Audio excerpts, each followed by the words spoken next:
Our mamas raised us to be kind, polite, gentle. In fact, kindness tops every list of what women say they want. But there's a problem. It's completely wrong.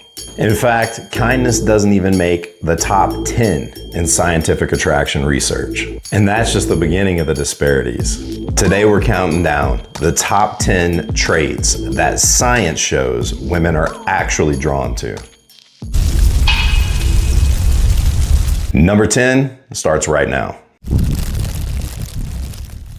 She says she wants intelligence, but it barely even registers in scientific attraction research.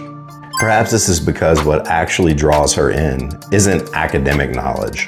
It's your ability to plan, to solve problems in the real world. She wants a competent partner, or better, a leader, to help her when it comes to life's challenges. So you don't need to be a genius. You just need to devote some effort to solving problems that arise and planning for the future. But you could solve every problem and she'd still lose attraction if you don't have trait number 9. Fail this test and she'll move on. Women rank integrity in their top 3, but in real scientific attraction, it's only number 9. But just because it might not light her fire on its own, this is one that will earn you the chance to. For attraction, integrity means follow through. Say 8, show up at 8.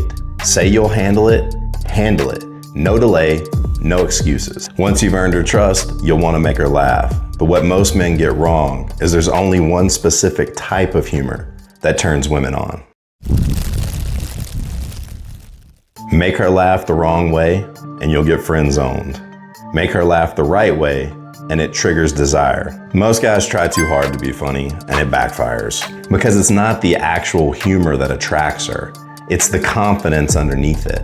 It's the ability to say something bold and not flinch. So don't try to be a clown. Just say something, what you actually think, with zero fear of how it lands. Studies show that most men talk too much trying to impress women. But when you do that, women don't see confidence, they sense insecurity. Studies show that women are 30% better than men at spotting social slip-ups. That means if you talk too much or you miss a signal, she feels it instantly. If you want to stand out, you have to talk less and mean more. If you want to build this trait, practice leaving space in conversations. Stop over-explaining. Let her fill in the silence. Watch her eyes, they'll tell you everything. But even social IQ doesn't arouse her like this next trait that ties directly into her primal instincts. Studies show that most men severely underestimate how important drive is to a woman's sexual attraction. Men think you need to already be successful to attract a top-tier woman. Wrong. Ambition isn't about what you've done. It's about the fire to get there. Studies actually show that women rate the potential for future success higher than they rate current status. You don't need to be there yet. You just need to be going. Pick a target, move with purpose. But the next trait ranks even higher and it's easier to implement. Most men screw this up and it kills attraction. Show too much emotion and you look weak. Show too little emotion, you seem cold. But there's a third option. Studies show that women feel most attraction to men who will show emotion but keep moving. So it's not about hiding pain. It's about handling it without losing your direction. I can fucking be scared and carry on. A woman doesn't want a wall. She wants a man who can lead through the chaos of life. This one is a major turn on for her, but the next one is even greater, and it's one they won't admit. This trait ranks number 4 in scientific research, but when women are surveyed, they only rank it as number 8. That's because attraction isn't polite, it's primal. A weak body signifies low discipline. She's not just seeing muscle, she's seeing health, protection, energy, and the grit to earn it. Strength and vitality are ancient signals of survival and sex appeal. It's not about the size, it's about the signal You don't need to be jacked, but if your body says, I train, I endure, she's gonna be drawn to that. So if your body needs work, get on it. But the next trait is one that you can employ immediately. Studies show leadership under pressure triggers instant primal attraction.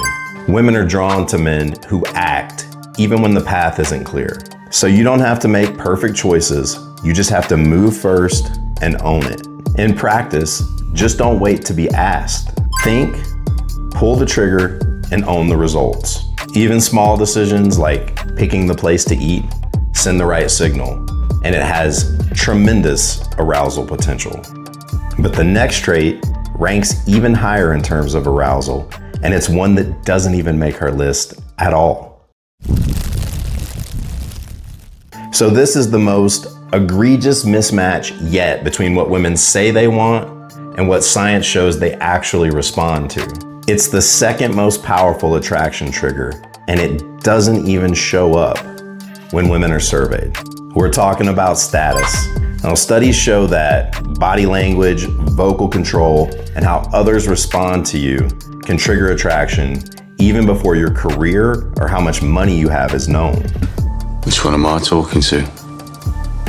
Which one of you is the boss? You don't need to be powerful yet, but carry yourself with calm authority until the day you are. Own your space. While this mismatch was extreme, the next one is the most extreme, period. When women are surveyed, they rank kindness as the #1 trait they want in a man. But scientific research shows it doesn't even make the list. Confidence is #1. Confidence is felt instantly through your body language, your tone, your timing. It's not arrogance and it's not insecurity. It's self-assuredness under pressure. Now, if you're actually confident, you probably do those things. But if you're not and you do those things, you'd be surprised that it works in reverse and you will find your confidence. And now you have all 10.